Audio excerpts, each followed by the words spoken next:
আজকে আলোচনার বিষয়বস্তু হিসেবে নির্ধারিত করলাম ইসলামে হজের গুরুত্ব এবং মর্যাদা কি ও কেন। যেহেতু আল্লাহর বান্দারা হজের উদ্দেশ্যে রওনা দিয়েছেন, হজের ফ্লাইটগুলো একের পর এক বাংলাদেশ থেকে এবং সারা বিশ্ব থেকে হজের ফ্লাইটগুলো মক্কা মদিনার উদ্দেশ্যে রওনা হচ্ছে। ওই হিসেবে আমাদের যারা হজের নিয়ত করেছেন, যারা বাইতুল্লাহ শরীফে যাবেন, তাদের ভিতর যেন হজের চেতনা এবং হজের প্রেরণা সৃষ্টি হয়। প্রচন্ড তীব্র ভালোবাসা, আল্লাহর প্রতি ইশক আর মহব্বত এবং প্রেম ভালোবাসা নিয়ে তারা যেন বাইতুল্লাহ শরীফে উপস্থিত হয়, সেজন্য হজের আলোচনা করা দরকার। এবং আমরা যারা এখনো হজ করতে পারিনি, আমাদের অন্তরে যেন হজের আগ্রহ সৃষ্টি হয়। আল্লাহ তাআলা আমাদের সবাইকে হজ্জে বাইতুল্লাহ নসিব করুন। আমিন। হজের এই বিধানটা আগাগোড়া এটা নবীদের স্মৃতি বিজড়িত। হযরত আদম আলাইহিস সালাম থেকে নিয়ে রাসূল পাক সাল্লাল্লাহু আলাইহি ওয়াসাল্লাম পর্যন্ত এমন কোন নবী ছিলেন না যিনি বাইতুল্লাহ শরীফে আসেননি, বাইতুল্লাহ তাওয়াফ করেননি, বাইতুল্লাহ শরীফের জিয়ারত করেননি। প্রতিটি নবী, প্রত্যেক নবী, প্রত্যেক রাসূলের কদম ওই বাইতুল্লাহ শরীফে পড়েছে। আজকে মুসলমানদের জীবনে বাইতুল্লাহর গুরুত্ব নেই, হজের গুরুত্ব এবং মর্যাদা আমরা বুঝি না। এরকম সমাজের মধ্যে অনেক মানুষ আছে কোটিপতি, কিন্তু তাদের সৌভাগ্য হচ্ছে না হজ করা, হজের প্রতি একটা আগ্রহ নাই। আজকের আলোচনায় আমরা মনোযোগ সহকারে শোনার জন্য চেষ্টা করব যে বাইতুল্লাহ শরীফের জিয়ারত, হজ্জে বাইতুল্লাহর গুরুত্ব এবং মর্যাদা কি, এবং প্রাসঙ্গিকভাবে আমাদের এই কথা জানা দরকার। আমাদের মাঝে অনেক আছে মিসকিন, অভাবী মানুষ, তাদের মনে প্রশ্ন আসতে পারে, আরে হজ আসছে, কোটিপতি যারা আছে তাদের জন্য 7-8 লাখ টাকা খরচ করে এত টাকা কই পাবো আমরা, যেখানে দিনে খরচ করতে হয়, আলবত্তা দায় দিয়ে আমাদের ব্যয় করতে হয়। আবার হুজুর আসছে 7-8 লাখ টাকা খরচ করে হজের বয়ান করা যাবে। এরকম মানসিকতা যাদের, তারা যদি আজকের আলোচনাগুলো শুনে ইনশাআল্লাহ যদি হজের নিয়ত বিশুদ্ধ যদি নিয়ত করা হয় এবং আল্লাহ তাআলার ইশক আর মহব্বত যদি অন্তরে যদি প্রবিষ্ট করতে পারি, তো হজ করার জন্য পয়সা লাগবে না। আল্লাহ তাআলা গায়বীভাবে আপনাকে আল্লাহর মেহমান বানিয়ে দিবেন। সুবহানাল্লাহ। অনেক মিসকিন হজ করার জন্য আপনি দেখবেন হজের তৌফিক হয়ে গেছে, অথচ অনেক কোটিপতি আছে হজের তৌফিক হয়নি। গত সপ্তাহের মধ্যে গাইবান্ধা, বাংলাদেশের উত্তরাঞ্চলের একটা জেলা গাইবান্ধা, ওই গাইবান্ধা থেকে গত বছর এক যিনি চাষি, সাধারণ পরিবার চাষি, চাষবাস করে, এত বেশি টাকা পয়সা নাই, ব্যাংক ব্যালেন্স নাই, উনি বাইতুল্লাহ শরীফের জিয়ারত করেছেন, হজ করেছেন। তো ওখানে আমাদের দেশি ভাইরা থেকে জিজ্ঞেস করে কথাবার্তা আসলেন, চাচা আপনি কিভাবে আসলেন, কি করেন? আমি সাধারণ পরিবারের মানুষ, চাষবাস করি, দিনে আনে দিনে খাই। তো এই তো বিশাল এই সফর, লক্ষ লক্ষ টাকা, এভাবে কিভাবে আসলেন? আল্লাহ আমার জন্য ব্যবস্থা করেছে, আল্লাহ আমার জন্য ব্যবস্থা করেছে। তো বলছে আমার এখানে একটা কাহিনী আছে। কাহিনী কি, আজ থেকে 18 বছর আগে আমার অন্তরের মধ্যে বাইতুল্লাহ শরীফের জিয়ারতের সব সৃষ্টি হয়েছে, আগ্রহ সৃষ্টি হয়েছে যে আমি একবার বাইতুল্লাহ শরীফ, এটাই আপনার জন্য এক নম্বর কাজ। আপনার অন্তরে আগ্রহ সৃষ্টি হওয়া, আপনার অন্তরে বাইতুল্লাহ যাওয়ার প্রতি মহব্বত ভালোবাসা সৃষ্টি হওয়া, এতটুকুই আপনার করণীয়। বাকিটা আল্লাহ রাব্বুল আলামিন আপনার জন্য ব্যবস্থা করে দিবেন। এখন এই লোকটা কি করলেন, ওই হজের নিয়তে বাইতুল্লাহ শরীফে যাওয়ার নিয়তে 10-20টা গাছ লাগাইছে। গাছ লাগানোর পর 18 বছর যখন পেরিয়ে গেল, একদিন একটা গাছ বিক্রি করে 20,000 টাকা এসে গেছে। 20,000 একটা গাছের মূল্য 20,000, ওই 20,000 টাকা দিয়ে হজের রেজিস্ট্রেশন করবেন। এরপরে আস্তে আস্তে আস্তে বাকি প্রায় 8-10টি গাছ এগুলো বিক্রি করে আল্লাহ তাআলা তার জন্য হজের ব্যবস্থা করে দিয়েছেন। এখান থেকে আমাদের জন্য শিক্ষণীয় বিষয় হচ্ছে আপনার অন্তরে আগ্রহ সৃষ্টি হওয়া, আপনার সামর্থ্য অনুযায়ী আপনাকে চেষ্টা চালিয়ে যাওয়া, বাকিটা আল্লাহ রাব্বুল আলামিন কুদরতি ভাবে আপনার জন্য ইন্তজাম করে দিয়েছেন। এজন্য আল্লাহ তাআলা কোরআনের মধ্যে বলেছেন ওয়ালিল্লাহি হিজ্জুল বাইতি মান ইসতাতা ইলাইহি সাবিলা, ওয়ালিল্লাহি হিজ্জুল বাইতি মান ইসতাতা ইলাইহি সাবিলা। যারা কি বাইতুল্লাহ শরীফে যাওয়ার সামর্থ্য রাখে, বাইতুল্লাহ শরীফে যাওয়ার আসা যাওয়ার খরচ যার হাতে আসে, যার সামর্থ্য থাকে, সেই সামর্থ্যবান মুসলমানের জন্য হজ করা জীবনে একবার ফরজ। ওয়ালিল্লাহি হিজ্জুল বাইত, আগে দিন লিল্লাহ বলেন, আগে বলা উচিত ছিল হিজ্জুল বাইতি মান ইসতাতা ইলাইহি সাবিলা লিল্লাহ। কিন্তু এখানে আমাদের নিয়ত, আমাদের ম্যাক্সিমাম মানুষের নিয়তের মধ্যে গোজামি, বিভিন্ন রকমের অন্য রকমের নিয়ত। হজ এখন একটা ট্যুরে পরিণত হয়েছে, মানে হজ একটা ফ্যান্টাসি, এটাকে আমরা একটা ফ্যান্টাসিতে পরিণত করে দিচ্ছি। আর অন্যান্য জায়গায় যেরকম ট্যুরে যায়, এটা একটা ট্যুর না। হজ কোনো ফ্যান্টাসি নয়, হজ কোনো দুনিয়ার কোনো ভ্রমণ নয়, এটা একমাত্র খালিস লিল্লাহ, কাকে সন্তুষ্ট করার জন্য, আল্লাহকে খুশি করা, আল্লাহকে খুশি করার জন্য, আল্লাহর ঘরের মেহমান হওয়া বড় সৌভাগ্যের বিষয়। আর এখানে একটা শর্ত আল্লাহ তাআলা জুড়ে দিয়েছেন, যে নাকি সামর্থ্যবান মুসলমান তার উপর হজ ফরজ।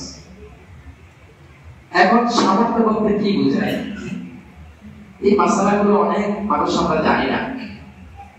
অনেক মানুষের সামর্থ্য আছে কিন্তু তিনি হজ করা যে তার উপর একটা ফরজ হয়ে গেছে, এটা ফরজ একটা দায়িত্ব, এটা আমার কাছে এই মাসালা জানাও নাই, ধারে কাছেও নাই।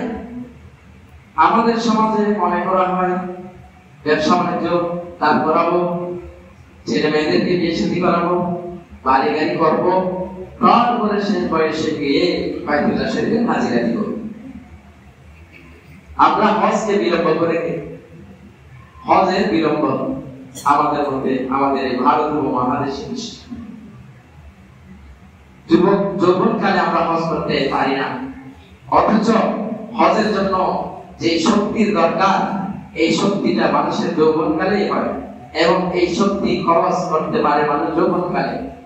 মৃত্যুকালে আরেকজন মানুষ আপনাকে ঠেলে ঠেলে চেয়ারে যে কাজগুলো করানো হয়েছে, পরিপূর্ণভাবে আপনি কোনো কাজই করতে পারছেন। সাই বাইনা সাফা ওয়াল মারওয়া, বাইতুল্লাহর তাওয়াফ, ওকুফে আরাফা, একটা থেকে একটা গুরুত্বপূর্ণ ইবাদত, সব কিছুর মধ্যে আপনি করতে করতে করতে করতে সোয়া অর্ধেক এইভাবে চলতেছে। পূর্ণাঙ্গ হজের যে আরকান আছে, রুকুন আছে, এগুলো আদায় করা হচ্ছে না। এজন্য আল্লাহ তাআলা যাদেরকে সম্পদ দিয়েছেন, সামর্থ্য আছে, যৌবনকালে এই হজের ইবাদত এটি করে নেওয়া দরকার। জীবনে একবার, বারবার নয়, জীবনে একবার। সামর্থ্য বলতে কাকে বোঝায়? হজের সামর্থ্য যাদের আছে, অর্থাৎ বাইতুল্লাহ শরীফে আসা যাওয়ার পথে যা খরচ, সেই খরচগুলো আপনার আছে, এবং আপনার পরিবারকে ওই 15 দিন 20 দিন আপনি উপস্থিত থাকবেন, আপনার পরিবারের ভরণ পোষণ সব কিছু ব্যবস্থা আপনার আছে। পরিবারের ভরণ পোষণের দায়িত্ব সবকিছু আদায় করে আপনি অতিরিক্ত, যদি আপনার কাছে বর্তমান 6-7 লাখ টাকা খরচ করার জন্য যতটুকু টাকা দরকার, সেই পরিমাণ টাকা যদি আপনার কাছে থাকে, তাহলে আপনার উপর খরচ হয়ে গেছে।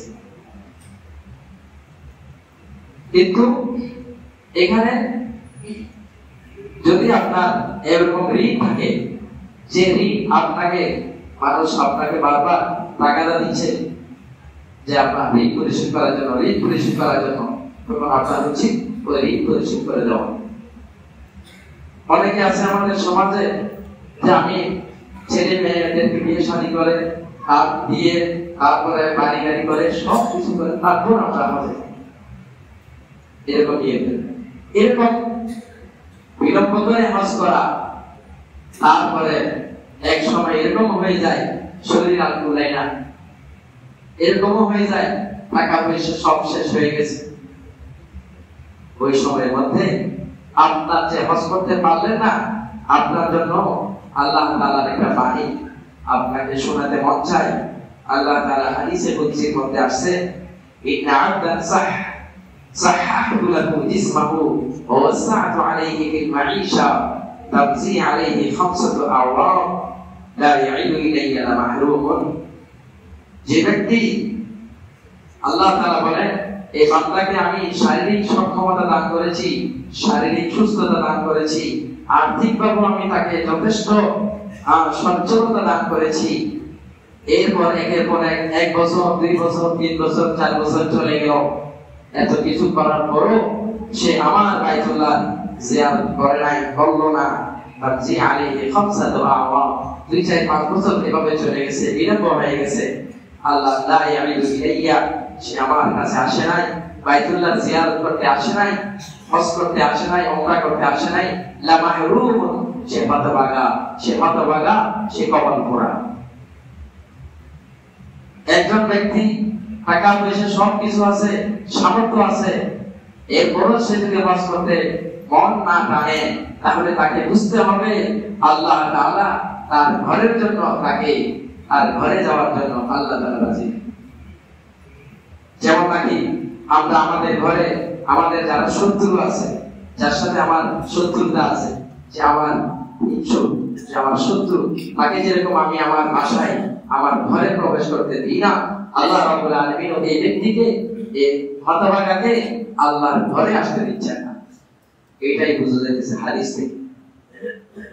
আমাদের সমাজে অনেক মানুষ আছে, 5 তলা বিল্ডিং এর মালিক, 4 তলা বিল্ডিং এর মালিক, ফ্ল্যাটের মালিক বসে আছে, কিন্তু এরপরও হজের তৌফিক হচ্ছে না। বুঝতে হবে আল্লাহ রাব্বুল আলামিন আপনার সাথে, আল্লাহ তাআলা অসন্তুষ্ট হয়ে গেছেন আপনার উপর, এইজন্য আল্লাহ তাআলা আপনাকে পবিত্র করে আসতে দিচ্ছেন। এই ধরনের মনের ভিতর, মন যদি হজের দিকে আকর্ষণ সৃষ্টি না হয়, তাহলে আপনাকে তওবা করতে হবে, আল্লাহর কাছে নিজের হিসাব কিতাব আবার নতুন করে শুরু করতে হবে। হয়তো আমি হতভাগা হতে যাচ্ছি, মাহরুম হতে যাচ্ছি। এজন্য ভাইরা, আমাদেরকে এই মাসালাগুলো সামর্থ্যবান মুসলমানদের উপর হজ ফরজ, এই গুরুত্বপূর্ণ বিষয়গুলো আমাদের জানা দরকার। এরপরে মহিলাদের হজ সম্পর্কে, মহিলাদের সামর্থ্য, মহিলারা কি পরিমাণ সম্পদের মালিক হলে তাকে হজ করতে হবে, তাদের জন্য হজ ফরজ হওয়ার জন্য কি কি শর্ত। মহিলাদের জন্য হজ করার জন্য শর্ত হলো বাইতুল্লাহ শরীফে আসা যাওয়ার পথে যে খরচ, সেই খরচ থাকতে হবে, কিন্তু বাড়তি একটা তাদের জন্য শর্ত আছে। সেই শর্তটা হচ্ছে তার সাথে তার মাহরম থাকতে হবে। মাহরম মানে যাদের সাথে চিরস্থায়ীভাবে বিয়ে শাদী করা, বিয়ের বন্ধনে আবদ্ধ হওয়া হারাম, এরকম নিকটস্থ মাহরম আত্মীয় স্বজন ছাড়া কোন মহিলা হজ করতে পারবে না। শরীয়ত তাকে হজ করার জন্য অনুমতি দেয়। তাহলে আমাদের মানুষদের গুরুত্বপূর্ণ বিষয়, রাসূল পাক সাল্লাল্লাহু আলাইহি ওয়াসাল্লামের হাদিস, লা তুসাফিরু ইমরাআতুন মাসিরাতা সালাসাতি আইয়ামিন ফাসা'idan ইল্লা ওয়া মা'আহা যু মাহরাম। কোন ব্যক্তি, কোন মহিলা 48 মাইল বা তার চেয়ে বেশি দূরত্ব পর্যন্ত সফর করতে পারবে না, ভ্রমণ করতে পারবে না। সেটা এই ভ্রমণটা, সেটা যদি ব্যবসায়িক ক্ষেত্রে হোক, অথবা বিদেশ যাওয়া, অথবা আত্মীয় স্বজনের কাছে বেড়াইতে যাওয়া, অথবা বাইতুল্লাহ শরীফের হজ উমরা করতে যাওয়া, কোন অবস্থাতেই তার জন্য জায়েজ হবে না যতক্ষণ না তার সাথে তার মাহরম থাকে। এখন মাহরম মানে, আমরা মাহরমের সংজ্ঞা কি? মাহরম মানে যে আত্মীয় স্বজন, যে যার সাথে তার চিরস্থায়ীভাবে বিয়ে শাদীর সম্পর্ক করা হারাম। যেমন নিজের ভাই, নিজের বাবা, নিজের মামা, নিজের চাচা, এগুলো হচ্ছে মাহরম। নিজের ছেলে, নিজের নাতি, এগুলোর সাথে বিয়ে শাদী করা। এখন শাদী দুলাভাই যাচ্ছে, দুলাভাই দুলাভাইয়ের সাথে নিজের মানে বোন, এবং সে এখন মহিলারা গ্রুপ বেঁধে বেঁধে হজ যাইতেছে। আউযু বিল্লাহি মিন যালিক। রাসূল পাক সাল্লাল্লাহু আলাইহি ওয়াসাল্লাম কড়া নিষেধ করেছেন 48 মাইল অতিক্রম করা। বর্তমান 48 মাইল বাইরে এখন হিসাব নাই, এখন কিলোমিটার, এখন 77.5 কিলোমিটার, 77.5 কিলোমিটার পর্যন্ত কোন মহিলা যদি কোন দিকে যেতে চায় অবশ্যই তার সাথে কি থাকতে হবে, তার মাহরম থাকতে হবে। মাহরম ছাড়া কোন মহিলা যেখানে 77.5 কিলোমিটার অতিক্রম করা জায়েজ হবে না, সেখানে এত বিশাল লম্বা সফর বাইতুল্লাহ শরীফ যাওয়া কিভাবে জায়েজ হবে? এজন্য মহিলাদের জন্য প্রত্যেকটা শর্ত হচ্ছে শুধু টাকা থাকলে হবে না, সাথে সাথে মাহরম থাকতে হবে। এখন বর্তমানে হজের এজেন্সিগুলো তাদের ব্যবসা বাণিজ্যকে চাঙ্গা করার জন্য আমাদের মুসলিম মা-বোনদেরকে করতেছে, বলেছে অসুবিধা নেই, আমাদের পরিচিত অনেক মহিলা আছে, তাদের সাথে আপনি যেতে পারবেন। আর মাশাআল্লাহ আমাদের সৌদি শাসক একটা ইসলাম তো বিদায় করে দিচ্ছে, তার মধ্যে এই বিধানটাও সেই রাষ্ট্রীয়ভাবে বিদায় করে দিয়েছে। এখন সৌদি আরবে যে কোনো মহিলা মাহরম ছাড়া ঢুকতে পারবে। তাহলে সৌদি আরব দলিল নাকি ইসলামী শরীয়ত দলিল? ঠিক ভাই, আমাদের জন্য সৌদি আরব দলিল না ইসলামী শরীয়ত দলিল? আমি যে হাদিসটা বলছি তো সহিহ বুখারী শরীফের হাদিস, দুনিয়া উঠে যেতে পারে, রাসূল পাক সাল্লাল্লাহু আলাইহি ওয়াসাল্লামের হাদিস উঠে কেউ উঠাইতে পারবে না। কোন মুফতি মহাদেশের ক্ষমতা নাই এই বিধানকে পরিবর্তন করা, কোন শাসকের ক্ষমতা নাই। কোন শাসক যদি এই ধরনের ইসলামী শরীয়তের বিধান বিরোধী আইন পাস করে, মুসলমানরা সেটা মানতে বাধ্য নয়। লা তাআতা লিমাখলুকিন ফি মাসিয়াতিল খালিক। রাসূল পাক সাল্লাল্লাহু আলাইহি ওয়াসাল্লাম বলেন কোন শাসকের আনুগত্য করা যাবে না আল্লাহর নাফরমানের মধ্যে, সে যেই হোক। সৌদি সরকার বর্তমান ইসলাম থেকে কত যুগ দূরে সরে যাচ্ছে, আর একটা কিঞ্চিত একটা নমুনা আপনার কাছে দিলাম। আজকে কি হচ্ছে, রাসূল পাক সাল্লাল্লাহু আলাইহি ওয়াসাল্লামের হাদিসকে বিজ্ঞানগুলি প্রদর্শন করে মাহমুদরা হজের নামে ওমরার নামে গ্রুপ বেঁধে বেঁধে যাচ্ছে। এটা কি হজ করতে যাচ্ছে নাকি তামাশা করতে যাচ্ছে? এই সমস্ত হজ এজেন্সিরা তাদের ব্যবসায়ী পণ্যকে চাঙ্গা করার জন্য ব্যবসায়িক দৃষ্টিভঙ্গিদের এই সমস্ত মহিলাদেরকে গ্রুপ বেঁধে বেঁধে নিয়ে যাচ্ছে। আল্লাহ রাসূলের হাদিসকে বিজ্ঞানগুলি প্রদর্শন করার কারণে কি হয়েছে, গত বছর একজন আলেম থেকে, আমি বিশ্বস্ত একজন আলেম থেকে শুনেছি, ওনার কাছে এই ঘটনা আসছে। একজন মহিলা গ্রুপ বেঁধে গেছে, তো ওখানে গিয়া এখন তো সেখানে তো বিভিন্ন নিজের প্রয়োজনে বিভিন্ন জায়গায় যেতে হয়, তো একজন পুরুষকে নিজের আনুপাতি ভাই বানিয়েছে। মহিলা একজন পুরুষকে আনুপাতি ভাই, এবং ভাইয়ের সাথে অপরিচিত একজন পুরুষ মার্কেটে যাচ্ছে, দোকানে যাচ্ছে, আর তারপরে হজ ক্যাম্পে যাচ্ছে, এখানে যাচ্ছে, এবং কি শেষ পর্যন্ত একটা হোটেল হয়ে গেছে। আল্লাহর বান্দারা উমরা করতেছে, দোয়া করতেছে, হজের পূর্ব প্রস্তুতি, আর ওনারা সাহেবা গেছে হোটেলে, বাকিটা ইতিহাস আর বলা যাবে না। এই জন্য রাসূল পাক সাল্লাল্লাহু আলাইহি ওয়াসাল্লাম এগুলো কি আল্লাহ রাসূল কি আমাদের চেয়ে বেশি বুঝতেন না? আমরা কত বড় শরীয়ত বানাইতেছি, শরীয়তের নিয়ে খেলা করতেছি আমরা। রাসূল পাক সাল্লাল্লাহু আলাইহি ওয়াসাল্লাম এই অনুমতি দেননি কোন মহিলা এইভাবে মাহরম ছাড়া হজ করা। আজকে তার কারণ বুঝে আসতেছে। এজন্য ভাইয়েরা, যতক্ষণ পর্যন্ত তার মাহরম আসবে না, ততক্ষণ পর্যন্ত তার উপর হজ ফরজ হবে না। এরপরে যদি যায়, সে হজ করতে যায় নাই, সে দিনের নফসের খায়সাতকে পুরা করতে গেছে। এর কারণে সে হজ তো সওয়াব দূরের কথা, উল্টা সে গুনাহগার হবে। প্রতিটি কদমে কদমে সে আল্লাহর অভিশাপ সে অর্জন করতে পারে। মানুষ মক্কায় যায় হজ করতে আল্লাহর রহমত পাওয়ার জন্য, আর এই সমস্ত দুষ্ট মহিলারা, এই ফাসিক ফাজির মহিলারা সেখানে গিয়েও গুনাহ কামাই করতেছে আল্লাহর বিধানকে লঙ্ঘন করার জন্য, রাসূল পাক সাল্লাল্লাহু আলাইহি ওয়াসাল্লামের হাদিসকে লঙ্ঘন করার জন্য। এই কথাগুলোর মধ্যে ইমামদের কোনো একটা লাভ নাই। আমাদের সমাজের মধ্যে কিছু মানুষ আছে বলে এক হুজুর এক রকম বলে আরেক হুজুর। আরে ভাই, যেগুলো একটা লাভ, এগুলো তো সাধারণ বিষয়। মৌলিক বিষয়ের মধ্যে কোনো একটা লাভ আছে। যেমন এই বিষয়ের মধ্যে কোনো আলেম, কোনো মুফতি, কোনো মুহাদ্দিস এইভাবে আল্লাহ রাসূলের হাদিসের বিপরীত কোনো কথা বলছে, কিন্তু না, এখন সৌদি সরকার অনুমতি দিয়েছে। তাদের কি আলেমের অভাব আছে? তাদের আলেমগুলো কিরকম আলেম? এই আমার আজকে যেভাবে আমি স্বাধীনভাবে বলছি, কোন খতিব যদি বলেন সাথে সাথে মিম্বার থেকে ধরে নিয়ে যাবে, এরকম আলেম আছে। সম্মানিত হাজিরিন, এজন্য মহিলাদের ক্ষেত্রে খুব সতর্কতা অবলম্বন করতে হবে। হজ করলে কি উপকার আছে? হজ হলো ঈশ্বর মহব্বতের সফর, বাইতুল্লাহ শরীফের জিয়ারত হলো সৌভাগ্যের বিষয়। রাসূল পাক সাল্লাল্লাহু আলাইহি ওয়াসাল্লামের হাদিস, মান হাজ্জা লিল্লাহ, হযরত আবু হুরায়রা রাদিয়াল্লাহু আনহু থেকে বর্ণিত, বুখারী শরীফের মধ্যে হাদিস আসছে, আরো সহিহ হাদিসের মধ্যে আসছে, মান হাজ্জা লিল্লাহ, যে ব্যক্তি আল্লাহর জন্য, আল্লাহকে রাজি খুশি করার জন্য হজ করবে, আলাম ইয়ারফাস ওয়ালাম ইয়াফসুক, হজ করতে গিয়ে সেখানে কোনো অশ্লীল কাজ করে নাই, কোনো গুনাহের কাজ করে নাই, ওয়ালাম ইয়াফসুক, শরীয়তের বিরোধী কোনো কাজ করে নাই, এই ব্যক্তি যে হজ করলো 7 লক্ষ টাকা 6 লক্ষ টাকা খরচ করে যে হজ করলো, তার জন্য পুরস্কার কি? রাজাআ কায়াউমিন ওয়ালাদাতহু উম্মুহু, আল্লাহ রাসূল সাল্লাল্লাহু আলাইহি সাল্লাম বলেন, এই ব্যক্তি ওই নিষ্পাপ শিশুর মতো, নবজাতক সন্তান যে নাকি গুনাহ মুক্ত হয়ে সবেমাত্র পৃথিবীতে এসেছে, তার জীবনে কোনো যেরকম কোনো গুনাহের দাগ নাই, ওই হাজী সাহেব যিনি আল্লাহর জন্য সমস্ত গুনাহ থেকে মুক্ত হয়ে, অশ্লীলের কাজ থেকে মুক্ত হয়ে হজ করবে, সেই ব্যক্তিও নিষ্পাপ হয়ে মক্কা মদিনা থেকে ফিরে আসবে, তার জীবনে কোনো গুনাহ থাকবে না। রাজাআ কায়াউমিন ওয়ালাদাতহু উম্মুহু, নিষ্পাপ শিশুর মতো সে নিষ্পাপ হয়ে আসবে।